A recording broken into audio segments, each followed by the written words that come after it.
Mr. Boone, I find you a very difficult man to deal with. Well, I don't aim to be difficult, Mr. Murchison. I just don't want to sell my property. Well, you realize, don't you, that the property you speak of is mostly wilderness. Now, you obviously don't have the capital to benefit from that potential. We have.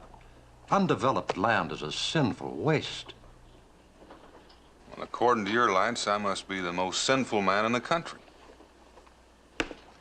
But I aim to stay that way. You're quite sure that you won't reconsider? We're offering you a small fortune. Well, Mr. Murchison, it may seem strange to you, but I know what to do with that land. I wouldn't know what to do with all that money. In that case, we'll have to be satisfied with buying the adjoining properties. Now, you can try that, too. But to be perfectly honest, I'm going to advise every settler in Boonesboro against it. Good day, John.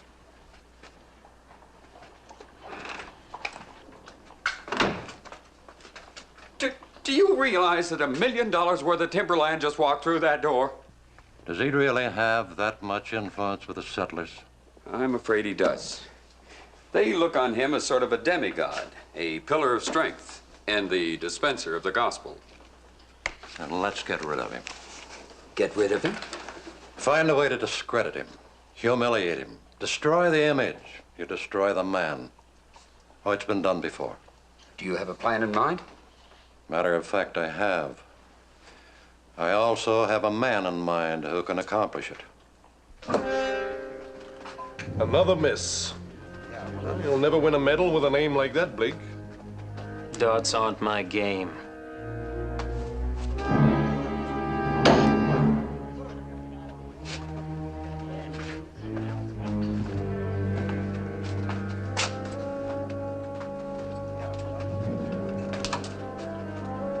In my game, I'm still on top.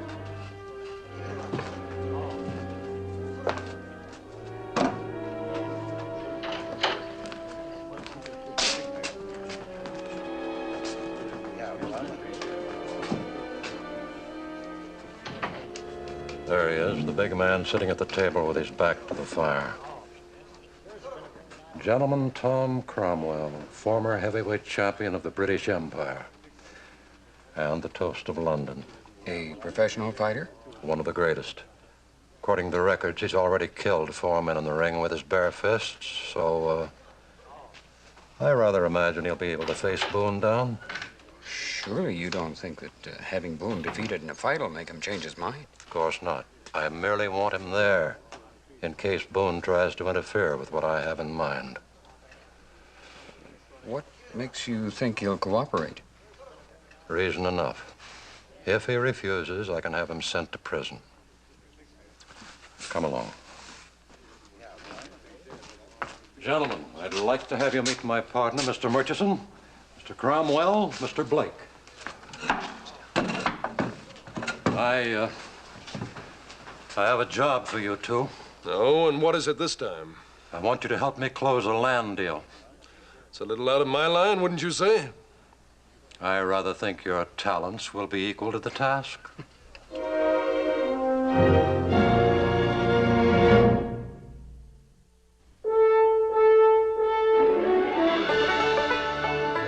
Daniel Boone, what a doer, what a dream come true, was Daniel Boone. From the coonskin cap on the top of old Dan to the heel of his rawhide shoe, the rippenest, roaringest, fightingest man the frontier ever knew.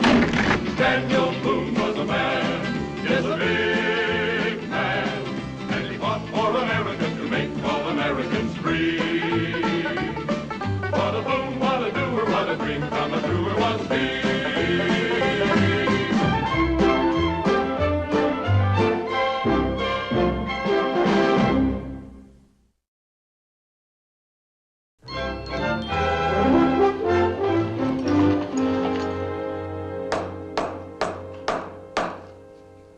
Gentlemen, it would give me great pleasure if every one of you would be my guest. Landlord, broach a keg of your finest Jamaican rum. Why, These here are real English sovereigns. I didn't know there's that much gold in all of Kentucky. There's plenty more where they came from. Well, come along, gentlemen. Haven't you got a thirst? Mister, I sure like the way you say howdy. Cincinnati's ain't opened a keg of Jamaica since way last Christmas. Enjoy yourself, friend. Thank you, sir. Your health. You suppose any of these is Boone? Well, not by the description I have. Well, do you plan on staying around here long, mister? Well, it all depends. If I like the look of things, I might open a branch of my business here. Well, what kind of business you in? Here you are, sir, my card. Continental Fur Company. Buying or selling? I shall be buying. Well, any special kind of varmint? Well, not varmint, sir. Beaver. And I shall buy all I can lay my hands on. You buy this one, mister? Well, that's what I call service.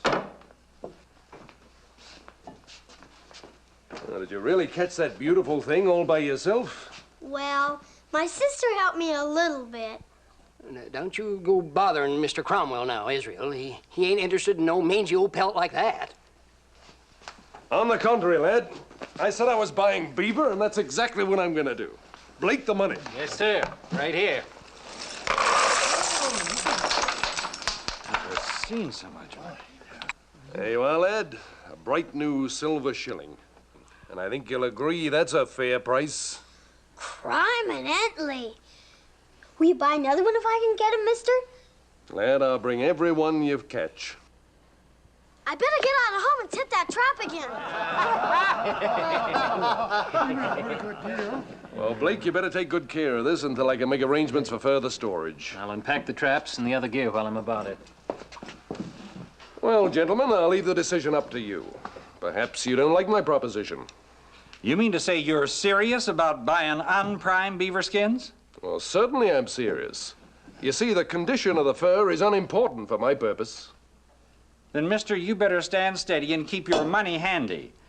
Because when word of this gets around, I reckon you're going to see more beaver than you ever thought existed.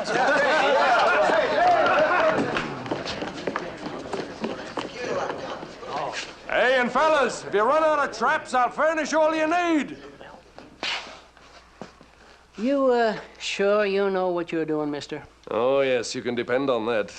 Well, then I reckon you're gonna need some space to transact your business. So, I think I can scare up a little here in the store. It appears that you're being very generous. Yeah, you know, I ain't being generous, just being practical. Having a little liquor handy when them folks come to getting paid off ain't gonna hurt my business none. And it seems we've made ourselves a business arrangement. Well, then let's drink on it.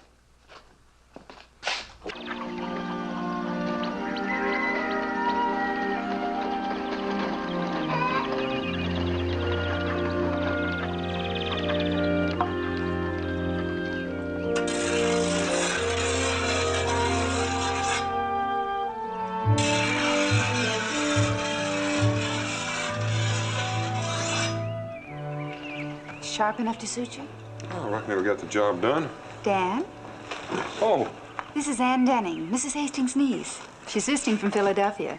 I've been showing her the valley. pleased to know you, ma'am. Pleasure's mine. I've heard so much about you, Mr. Boone. Will you be staying with us long? Oh, it's so beautiful, I may never leave. I think autumn's my favorite season. Oh, and mine. It's hard to believe it's harvest time again. This year's gone so fast. Well, it's been a good year.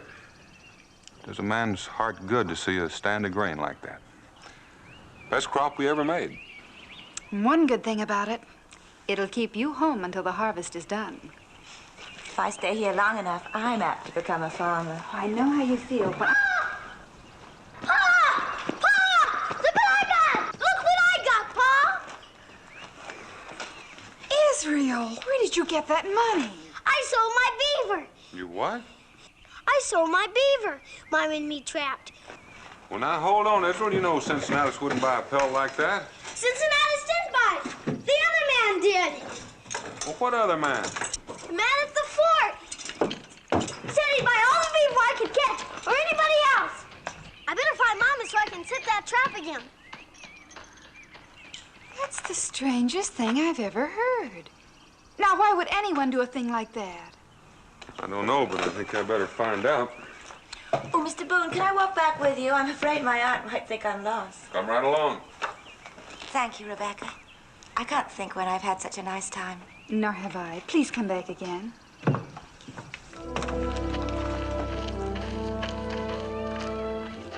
Oh, Dan, don't forget my knit bobbin.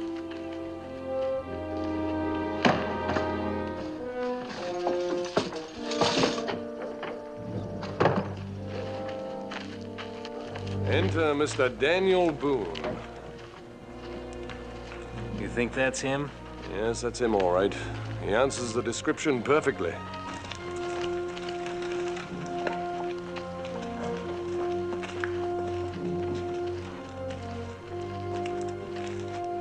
Do you know those men? No, I don't think I've ever seen him before. From the way the tall one's looking at you, he must know you. I hate to disagree with the lady, but I figure he's staring at you and not me. What a nice compliment. Thank you for letting me walk with you. I'm sure we'll meet again. Sure we will.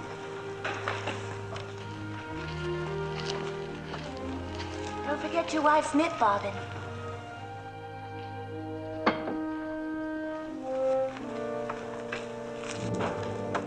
I think I'll go and introduce myself. To which one? Boone is my first concern. The woman can wait. What can I do for you this afternoon? Well, you can tell me where the knit bobbins are. And you can spread the word that the harvest will start at the Marshall place in the morning. Not unless you figure on doing it all by yourself, it won't. What do you mean by that? Well, help me with this bench here, will you? Ain't you heard? We got a booming beaver. Everybody's busy setting out a trap line. And Israel was right. Somebody really is buying summer pelts. Yeah, that's correct. I'll get you them bobbins. I'd like to meet this man. I think that can be easily arranged.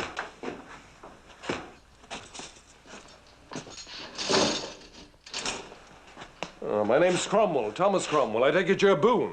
I've heard quite a lot about you. Well, I've heard a lot of things about you, too. Yes, news does travel fast, doesn't it? Would you care to join me for a drink? I understand you're buying beaver skins. That's correct. $1 a piece, in case you're interested. Well, I'm not interested, Mr. Cromwell. But you might say I'm curious. Well, any questions you may have, I'd be only too pleased to answer them. Well, now, you know as well as I do that those skins are worthless this time of year. Yes, but not for my purposes. Well, what are your purposes, Mr. Cromwell? The skin is no good for leather, and the fur is bad. Then let's just say it's a gesture of goodwill. If I employ these people now, they'll trap again for me in the fall instead of a competitor. And by fall, there won't be any beaver left to trap. For that, I have no answer.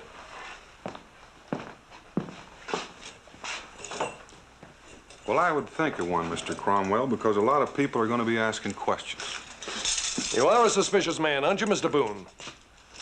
In this case, I am. And I aim to find out what you're about. Now, listen to me, Mr. Boone. I'm not interfering in your business, and I advise you not to interfere in mine. Are you threatening me, Mr. Cromwell? I'd prefer to call it a warning.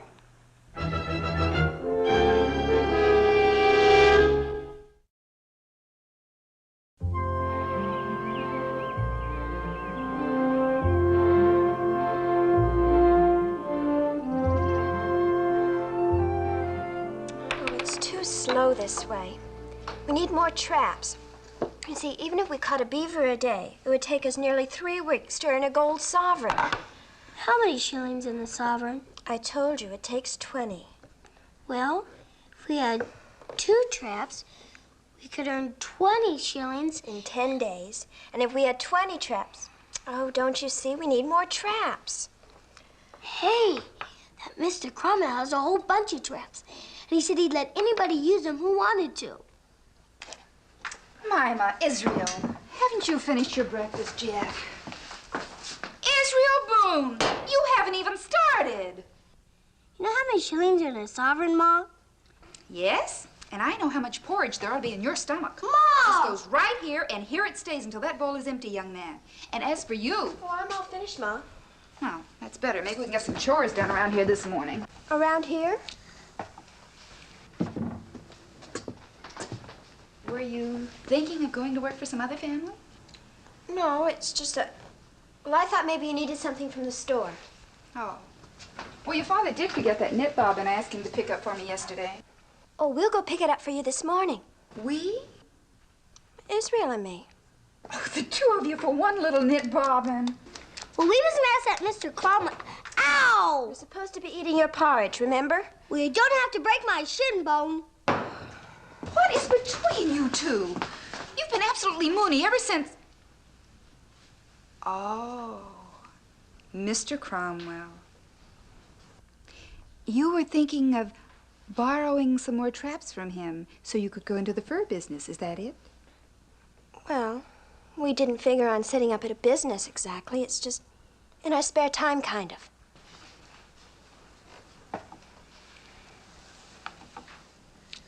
Very well. Go ahead and ask him. Gee, thanks, Mom. I'll be right back.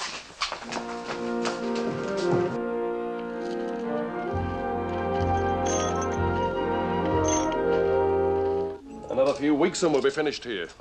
I wonder what they're going to do with all those filthy pelts once we leave.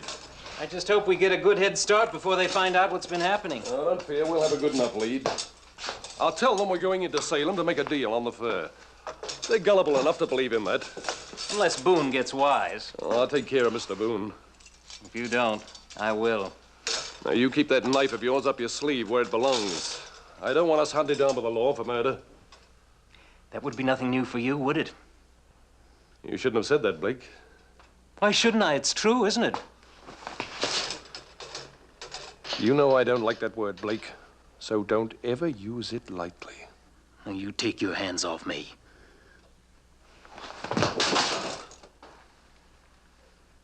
I don't like to be pushed around either. You remember that. Mr. Cromwell, you remember me. Well, of course I remember you, lad. Well, have you brought me another beaver? Well, that's what we came to see you about, Mr. Cromwell. Now, don't tell me you're the sister that helps this young fellow with his trapping. Yes, sir. I'm Jemima. Well, this is a pleasure. Well, come on, lad. How about the beaver? Well, the problem is we only got one trap. And we figured if we had more, we can make money faster. Well, that's pretty good figuring, lad. But tell me, how many traps do you think you're going to need? Do you think 5 would be too many? That would give us 6 altogether. Well, that sounds pretty reasonable to me. We'll take real good care of them. I'm sure you will. Here you are, lad. I'll just give your name to Mr. Blake there, and he'll enter it into the ledger and keep our record straight. Israel Boone. Any relation to Daniel Boone? He's my pa. He's her pa, too. What are you laughing about? Well, excuse me, miss. I just thought of something funny. I think we better be going, Israel. Or I'll take half of it. Goodbye. Oh, I almost forgot to thank you. Good luck to both of you. Boone's own kids. I wonder what he thinks about that. I doubt if he's even aware of it. They've been telling me that he's been gone for the past 2 days trying to recruit men for the harvest. Excuse me.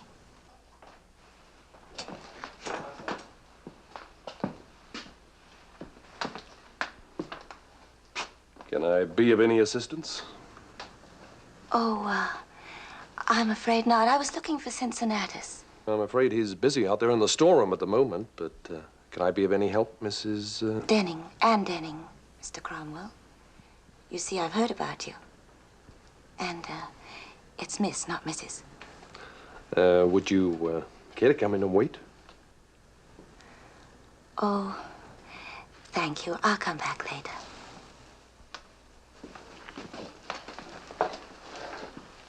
Forget about it, Tom. Whatever it is you're thinking about, Mr. Hamer wouldn't like it.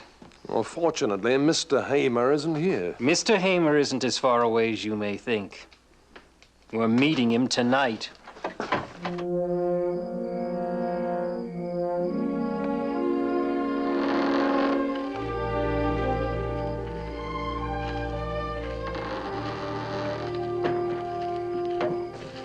realize, of course, that you're ruining my reputation.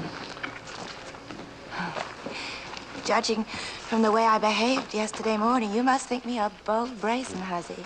A mistaken first impression. Please accept my apologies. Oh, there's no need to apologize. It was quite deliberate on my part. But then I thought that a man of your background would recognize it as a trick that women sometimes use to gain attention. Of my background? Well, what I imagine your background to be. And what's that? Oh, younger son of titled family, out to seek his fortune in a new world. That's very flattering. And I'm wrong.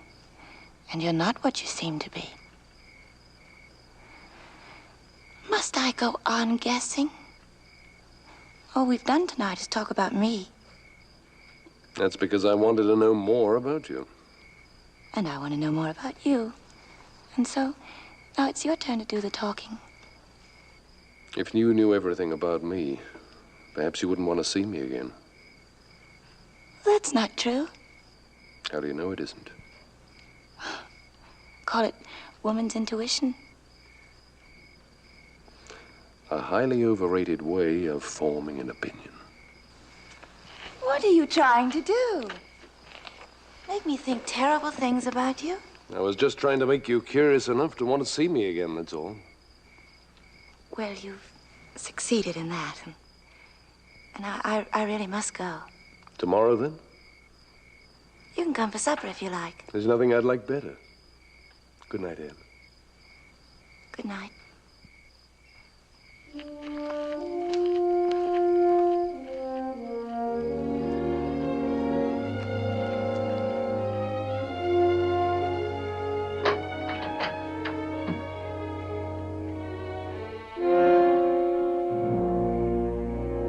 What took you so long? Oh, we couldn't leave without some sort of explanation. I suppose not, but that's unimportant now. How are things progressing? Smooth as silk, sir. Smooth as silk.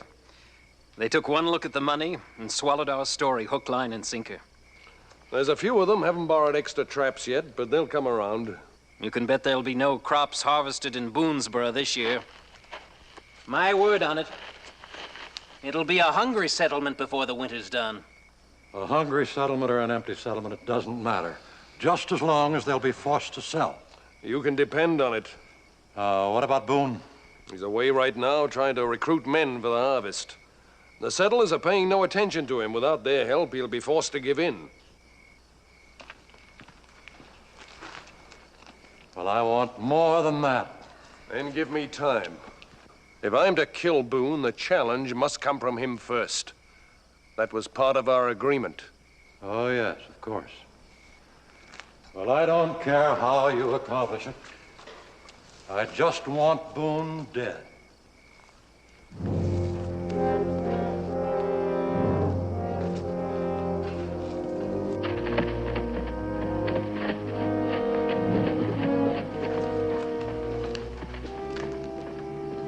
Dead he will be.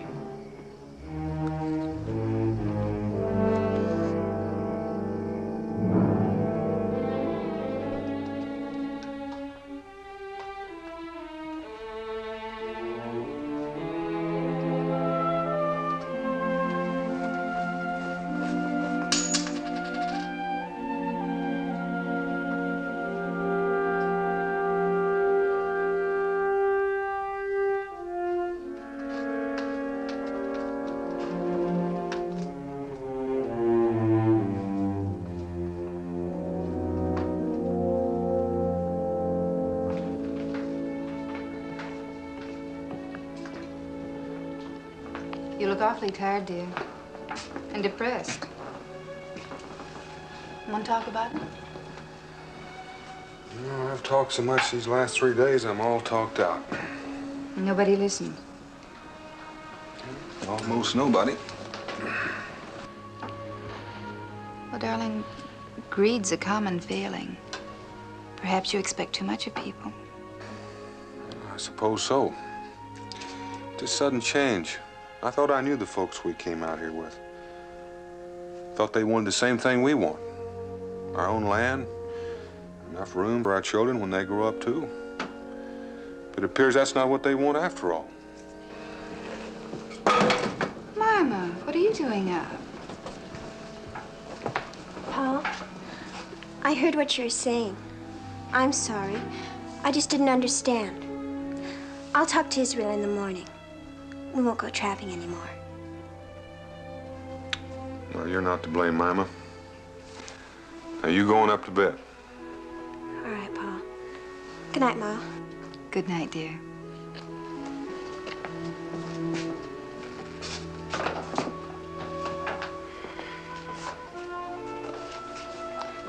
No, a man just can't sit around and brood with a family like that. You know, I've done my best and failed. But there's no reason why I should fail you, too. So tomorrow, come sunup, we're going to start getting our crops in.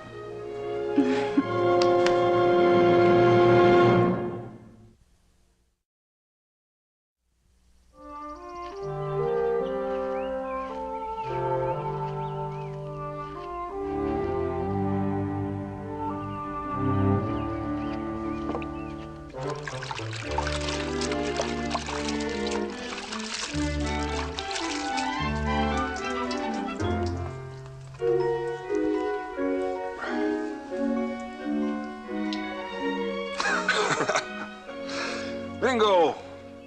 What are you doing here? Why aren't you out trapping like all the rest? I thought you might need some help with the harvesting. Word gets around. Yes, even the Cherokee are beginning to talk. They say there's a madness in Boonesboro. They watch the white man wading the streams from dawn till dusk, trapping for furs that are not yet in their prime. While at home, they let the crops grow rank in the fields.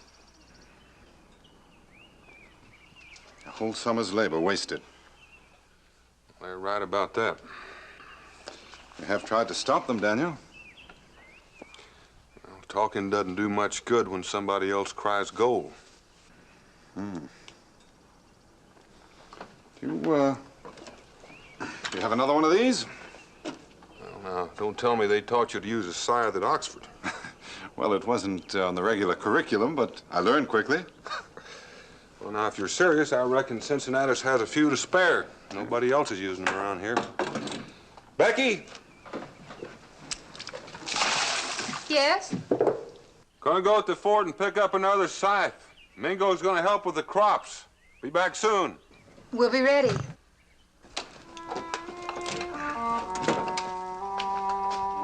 $17, $18, $19, 20 pelts. That's 20 shillings. See, there's a place in the storeroom for these, will you, Blake? Here we are. That's 1 gold sovereign, Mr. Tupper. 20 shillings. Not bad for a few days' work, huh? Oh, that's fine, just fine, Tupper. Now, we'll put that on your account, and you'll owe me a little over 4 pounds. I'll tell you what.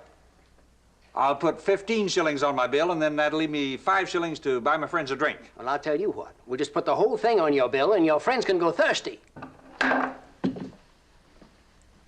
Oh, Daniel, I ain't seen you around for a couple of days. Cincinnatus? You too, Mingo. You know Mr. Cromwell here? I haven't had the pleasure. Well, you two being from London, so to speak, I figured you might have a lot in common. Oh, so you're from London? I grew up there. Well, I hardly expected to meet a Londoner out here. Especially one who looks so little like a Londoner. Yes, you would look a little odd promenading in Berkeley Square, to say the least. I left England quite a few years ago. We must have a talk one of these days. Yes. Don't tell me you two been out trapping beaver. Oh, we've got better things to do, Tupper. Yes, Mr. Boone doesn't share the general enthusiasm over making money, although his children seem to take a different view. Well, you can't blame them too much. They're not like Tupper here. They're too young to know better. You got some objection to my making money? It's not the money I object to. It's what's happening because of it.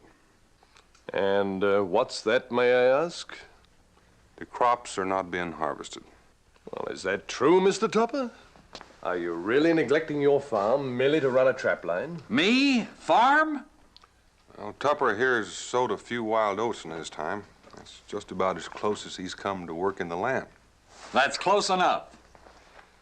That's not true of the others. They put in a lot of time and work on their crops. They're the ones I feel sorry for. Well, you sound like there's some kind of a disaster, Daniel. What else would you call it? Well, I know, but it ain't that bad. Well, it will be.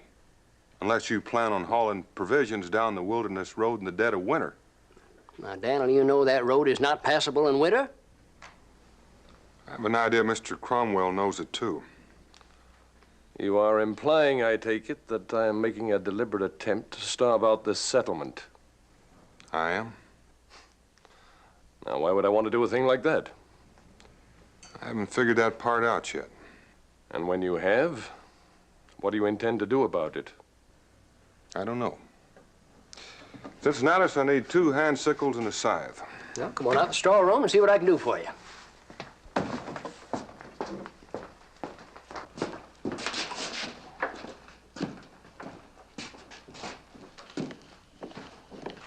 It appears as though I rubbed Mr. Boone the wrong way.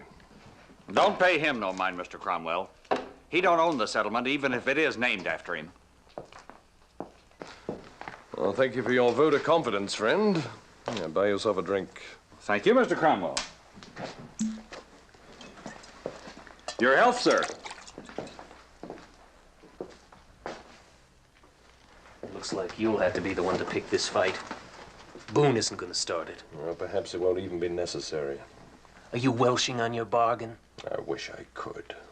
I told you to stay away from this Denning wench. She's the cause of this. Now, listen to me, Blake. I'm going to tell you something. If you so much as mention her name again, I'm going to break your neck. Well, anyway, here's your scythe, Daniel. I'll get them sickles for you directly. I swear I don't know where that boy puts things. Jericho! Get in here and help me find these things. Where'd that boy leave things alone where I put them? I know it's left right here, and I tell him to leave things here, but he always puts them someplace else. I'll find it. Just throw it in here someplace. All right, get over here. Watch out! Look out! Daniel, why is that man Cromwell trying to pick a fight with you? You've noticed that, too. It's quite obvious. Take my advice, Daniel. Don't fight him. Yeah, I hope I don't have to.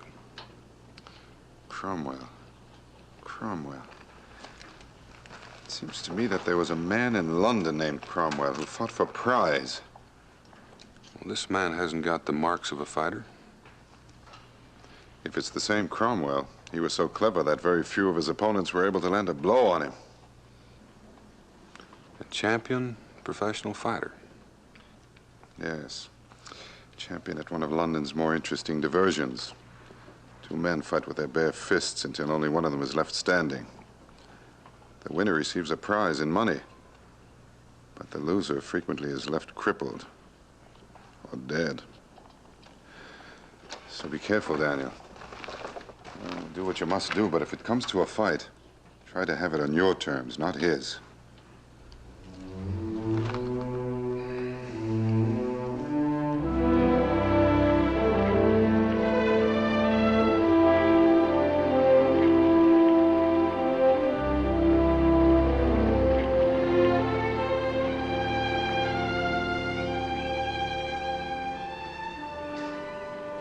It's beautiful, isn't it?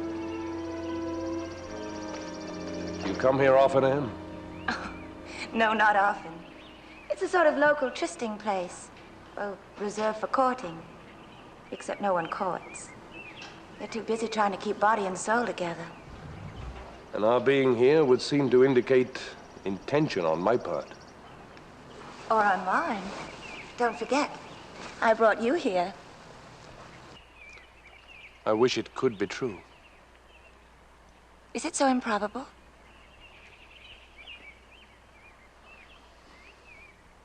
Yes, Anne, it is.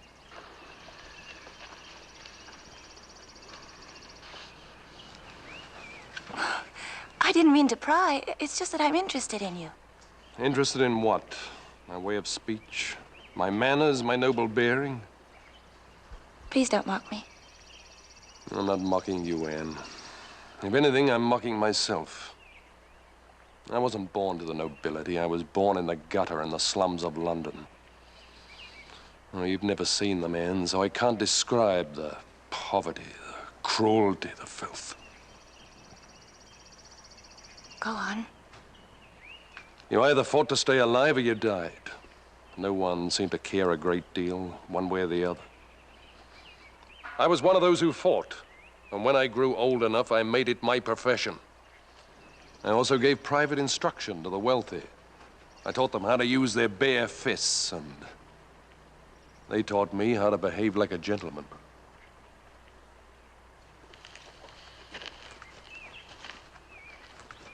And that's what you were afraid to tell me? You couldn't choose the place where you were born. You became what circumstances made you. No, Anne. To say I fought other men for money is not sufficient. Because every time I met an opponent, I had one idea in mind. And that was to destroy him completely and ruthlessly. Well, is that what circumstances made me? Take a look at these hands. 4 people have died as a result of the beatings I gave them. Take a good look at the man. They're the hands of a murderer.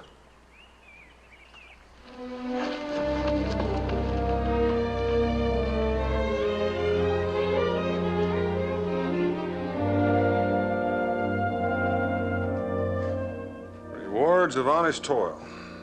I told you I wasn't cut out to be a farmer. Oh, maybe not, but you put on a pretty good imitation of one today. I'll get some grease and bandages for those blisters. Daniel! Daniel! You'd better come with me, Daniel. Your woodlot is on fire.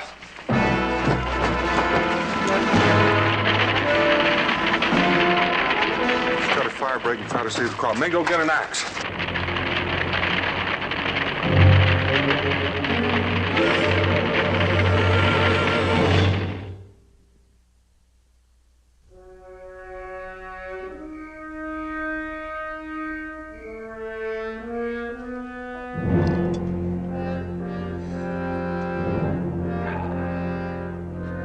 Fill it up. It's against my best interest, Mr. Cromwell, but don't you think you've had about enough? I'll be the judge of that. Well, it's your headache, not mine.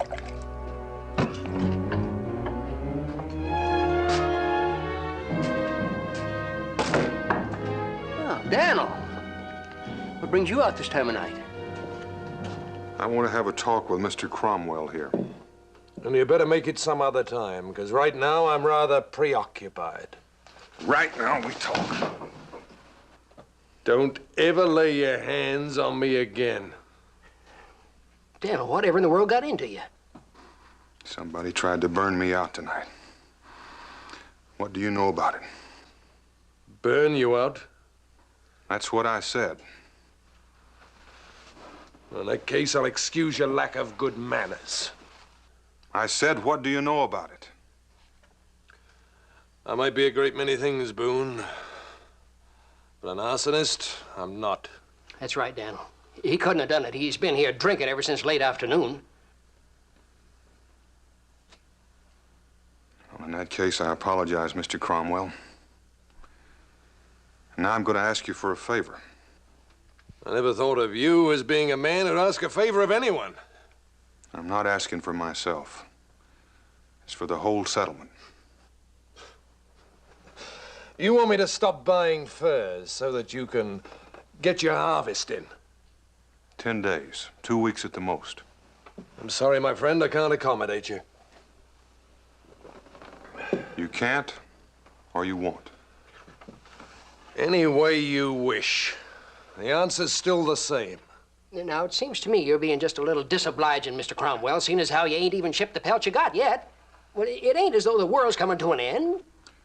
Never mind, Cincinnatus. I asked and I got my answer. I never thought of you as being a man who'd give up so easily, Boone. I'm not giving up, Mr. Cromwell. I'm just through asking.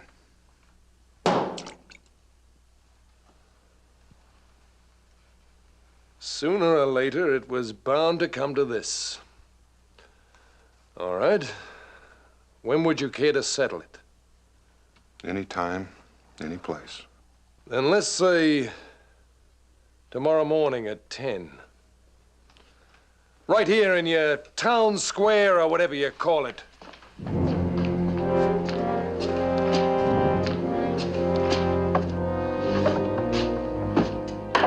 Well, he seems all powerful sure of himself, doesn't he, Daniel? You just wonder how he's gonna feel tomorrow. Just wondering the same about me.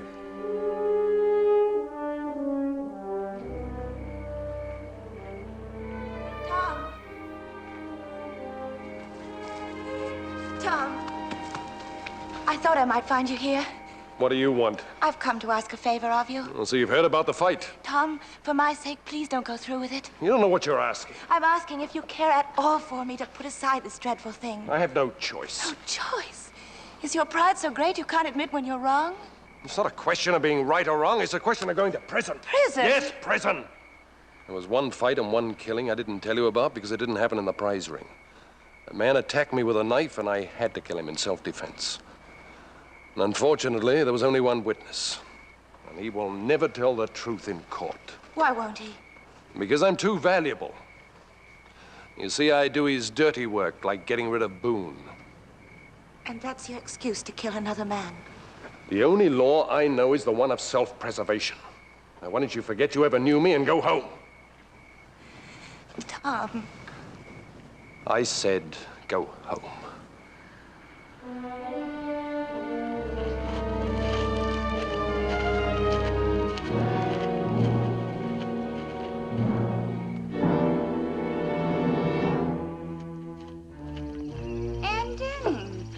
What would she be doing out here this early in the morning? Anne, is something wrong? I heard about the fight. I wanted to warn Daniel. Becky, maybe you'd better get the breakfast on. What fight? And what is it you don't want me to know? You mean you didn't know?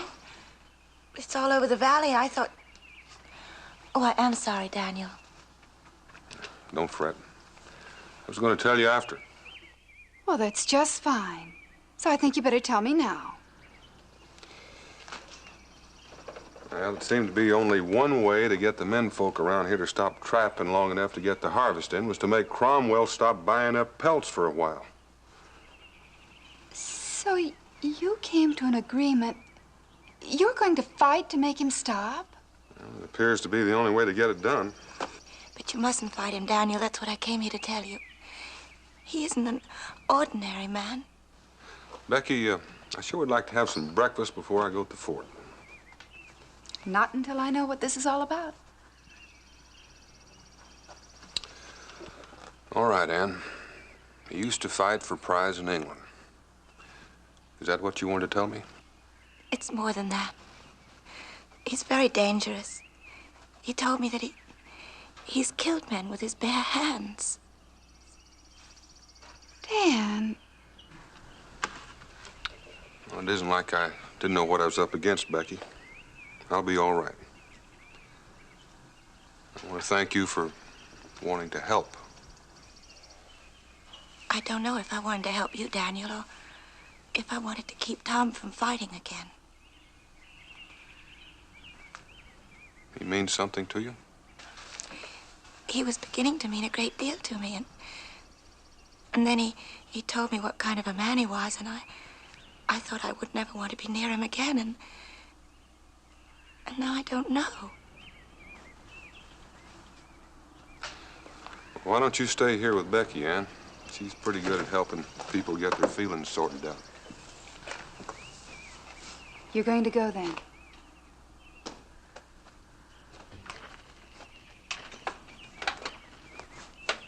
I'm going, Becky.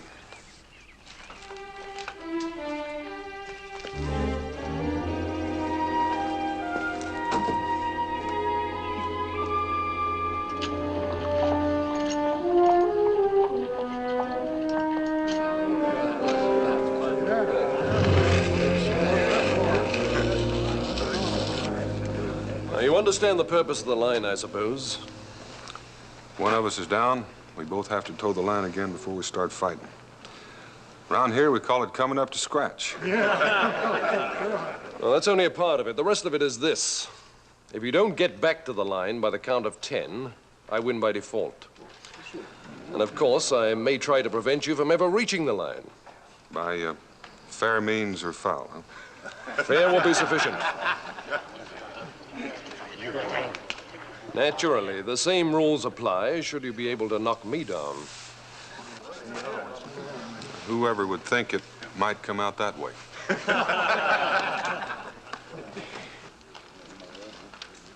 I expect that he'll be very fast with his hands. And he'll know more about wrestling than both of us put together. You see, in the type of fighting that he's used to, it is permissible to use wrestling holds and also to kick a downed opponent while he's trying to rise. So if you do try to get up, make sure that you can do it quickly. Presuming, of course, that he's able to knock you down in the first place. Well, thanks for that. I was beginning to think it wasn't a question of if I get beat, just how bad. Are you ready, Mr. Boone?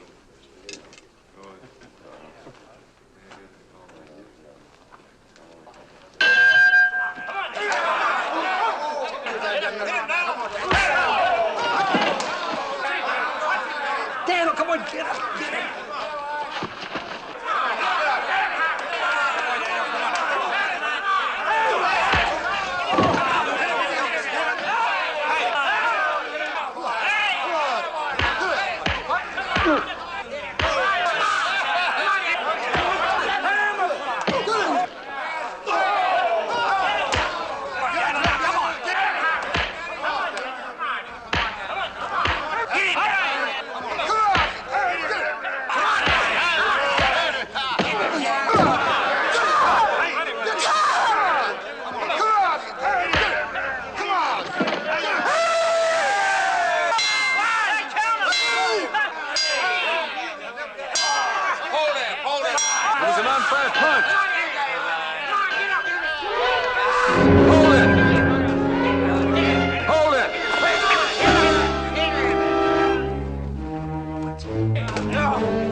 You told me this man Hamer could clear you if he told the truth.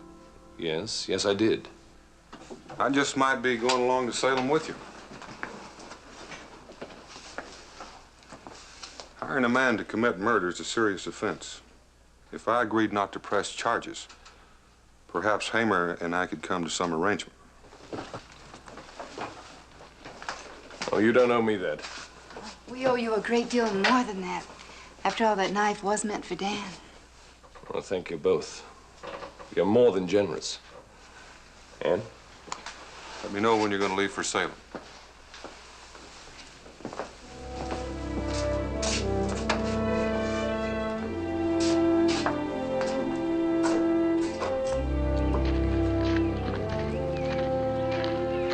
You know, I might just take you to Salem with me, and we'll stand up for him. You know, I might just take you up on that.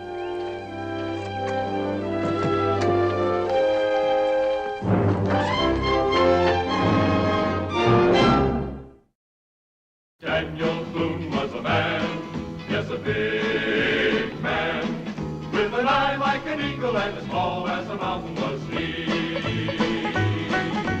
Daniel Boone was a man, yes, a big man. He was brave, he was fearless, and as tough as a mighty oak tree. From the coonskin cap on the top of old Dan to the heel of his rawhide shoe, the riffinest, roaringest, fightingest man the frontier ever knew. Daniel Boone was a man, yes, a big man, with an eye like an eagle and as tall as a mountain was